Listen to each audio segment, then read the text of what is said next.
गर्मियाँ बहुत ही बढ़ गई हैं और हमें प्यास बहुत लगता है। तो हमें पानी पीने के लिए कुछ ना कुछ तो मीठा खाना ही पड़ता है, जिससे कि हमारी प्यास बढ़े और गर्मियों में हमारा बॉडी डिहाइड्रेट रहे। तो चलिए हम आज बनाते हैं, आओ खाना बनाए में बेसन की बर्फ़ी, जिसे खाकर ना बहुत ही टेस्टी बनता है ये बर्फ़ी। तो चलिए उसके इंग्रेडिएंट्स देख लेते हैं। तो यहाँ पे मैंने लिया आधा किलो बेसन, आधा कप सूजी, 1 पाव चीनी। चीनी को मैंने मिक्सी में पीस लिया है, और अगर आपके पास पाउडर शुगर है तो उसको भी आप यूज़ कर सकते हैं। और फिर मैंने 1 पाव देशी घी लिया है और आधा चम्मच मैंने इलायची पाउडर लिया है। तो और मैंने 1 पाव ही सूजी भी लिया है। तो यहाँ पर मैंने सबसे पहले गैस पर कढ़ाई चढ़ा ली है, और जब कढ़ाई गरम हो गई है तब मैंने उसमें आधा देसी घी डाला है, पूरा नहीं डाला है। 3 से 4 चम्मच मैंने बचा लिया है, जिसको मैं बाद में यूज़ करूँगी। तो जब हमारा घी अच्छे से पिघल जाए, गर्म हो जाए, तब हमें उसमें बेसन को मिक्स करना है। गर्मियों में तो ये बहुत ही अच्छा लगता है, और इसे बनाइएगा ज़रूर, क्योंकि हमें प्यास लगती रहती है और हमें लगता है ना कि कुछ मीठा खाकर पानी पी लिया जाए। तो इसे बनाइएगा, ये बहुत ही टेस्टी और हेल्दी भी होता है। और फिर अब बेसन को हमें धीमी आंच पर बहुत ही अच्छे से भुनना है, आराम से। बेसन को भूनते समय हमें कोई जल्दीबाजी नहीं करना है, क्योंकि इसे हम जितना भूनेंगे उतना ही अच्छे से ये बनकर तैयार होगा, और इसे लगातार चलाते रहना है। तो देखिए इस तरह से मैंने इसे लगातार चलाया, और ये बहुत ही अच्छे से, बहुत ही जल्दी बनकर तैयार होता है। थोड़ा सा भुनने में टाइम लगता है, बस उसी में मेहनत है, जो भुनने में मेहनत है। तो यहाँ पर देखिए मैंने इसको भूनते-भूनते अब इसमें मैंने सूजी डाल दिया है। तो सूजी इसलिए डालते हैं ना इसमें, क्योंकि इसमें क्रंचनेस बना रहे और उसका टेस्ट भी अच्छा आता है। खाने में जब खाएँगे ना तो सूजी का जो टेस्ट आता है बहुत ही अच्छा आता है। तो मैंने आधे से ज़्यादा इसमें घी डाल दिया था, और और जितने घी जो बचे ना, मैं इसे बाद में एक-एक चम्मच करके इसमें सारे घी को मिक्स कर दूँगी। देखिए इस तरह से। तो घी डालते जाएंगे और इसे भूनते जाएंगे, और ये जितना अच्छा भुनेगा उतना ही अच्छा बनकर तैयार होगा। और अगर कच्चा रह जाएगा तो जो गले में लगता है ना, ये हमारे गले में चिपकने लगेगा, लग जाएगा। और हमें इससे ध्यान रखिएगा, फ्लेम को लो ही फ्लेम पर भूनना है, फ्लेम को तेज़ नहीं करना है। नहीं तो इससे क्या होगा कि हमारा बेसन जल जाएगा और वो अच्छा नहीं लगेगा। और इसे धीमी आंच पे जितना हम भूनेंगे उतना ही अच्छा ये बनकर तैयार होगा। तो इसमें थोड़ा सा आपको टाइम लगेगा भूनते समय, लेकिन देखिएगा ये बनकर बहुत ही अच्छा तैयार होगा। तो इसे धीरे धीरे देखिए, मैंने इसे अच्छे से भून लिया है। तो इस तरह से ही आप भी भूनिएगा। अभी ये देखिए सूखा सूखा दिख रहा है, लेकिन जब ये अच्छे से भुन जाएगा ना तो ये घी छोड़ देगा। ये देखिए, तो इस तरह से हमें अच्छे से इसको भूनना है। देखिए मैं एक चीज़ आपको इंग्रेडिएंट्स में बताना भूल गई थी, वो है मिल्क पाउडर। मिल्क पाउडर को आप स्किप भी कर सकते हैं, लेकिन अगर आप इसे डालेंगे ना तो उसका टेस्ट बहुत ही बढ़ जाता है। तो आगे मैं बताऊंगी कि मिल्क पाउडर आपको कब और किस स्टेज पर डालना है। तो पूरी वीडियो में बने रहिए, और मेरे टिप्स एंड ट्रिक्स को फॉलो करेंगे ना तो आप भी देखिएगा, आपकी भी बर्फ़ी एकदम परफेक्ट बनकर तैयार हो जाएगी। तो देखिए इसमें मैंने घी डालते हुए इसको बहुत ही आराम से इसे भूनेंगे। तो देखिए मैंने हर एक एक चम्मच घी कम से कम 4 से 5 बार डाला है। तो देखिए इस तरह से आप भी डालिएगा और इसे भूनते जाइएगा।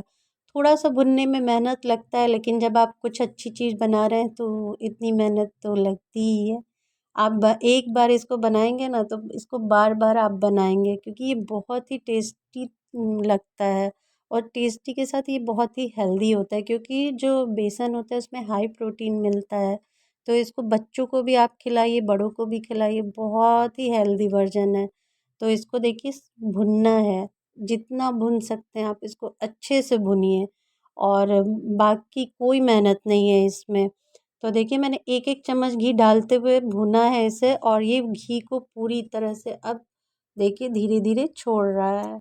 तो ये धीरे धीरे घी को छोड़ना शुरू कर देगा, लेकिन तब भी हमें इसे भूनते ही रहना है, इसको छोड़ना नहीं है, क्योंकि अभी ये भुना नहीं है। और ध्यान रखिएगा, इसे हमें लगातार चलाते रहना है, क्योंकि अगर हम छोड़ देंगे ना तो ये नीचे से जल जाएगा, अगर हम इसे चलाएंगे नहीं।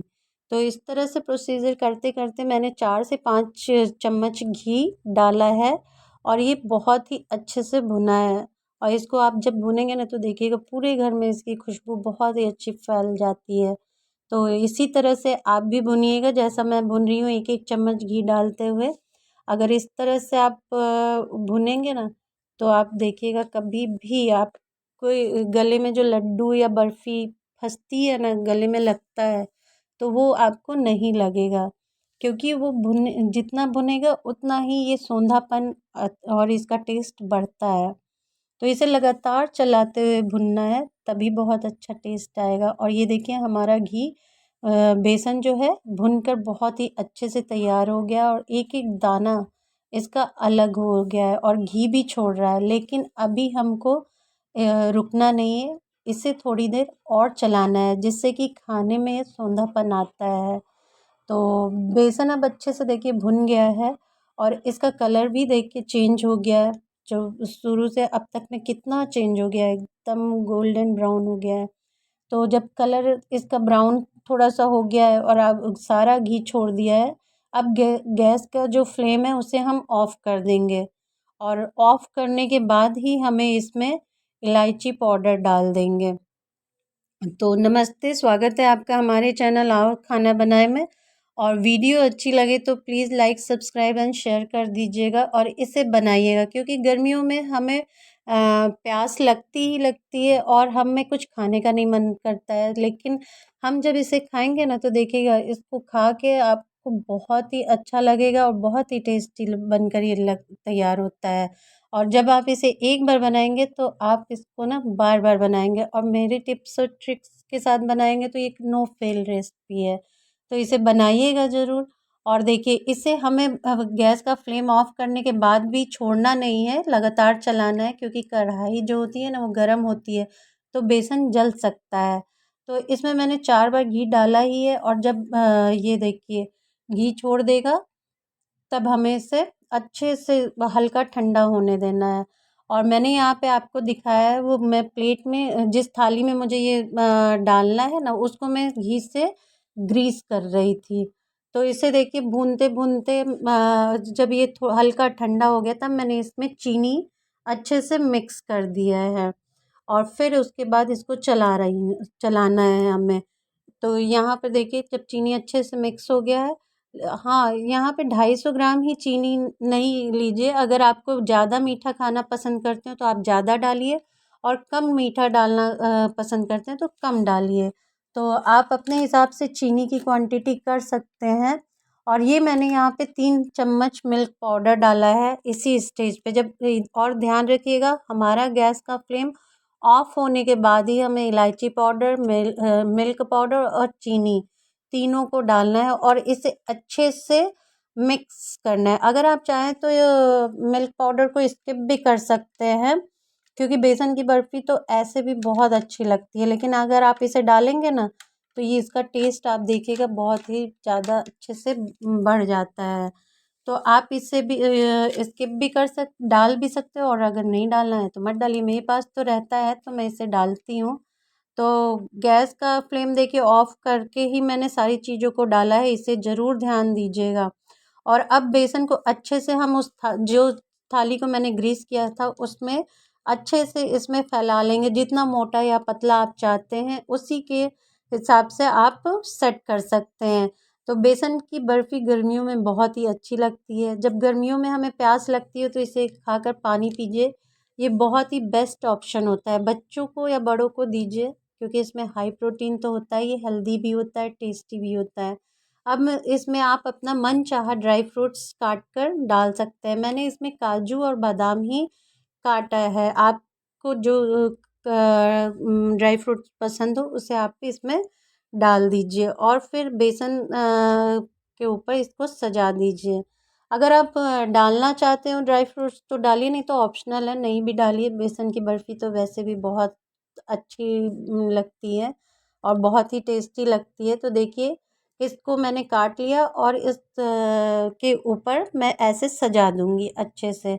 जब हम चीनी और मिल्क पाउडर और इलायची पाउडर को मिक्स कर रहे थे ना, तभी बहुत जो हलवाई लोग होते हैं उसी समय इसमें कलर डाल देते हैं और फूड कलर उसमें डाल देते हैं।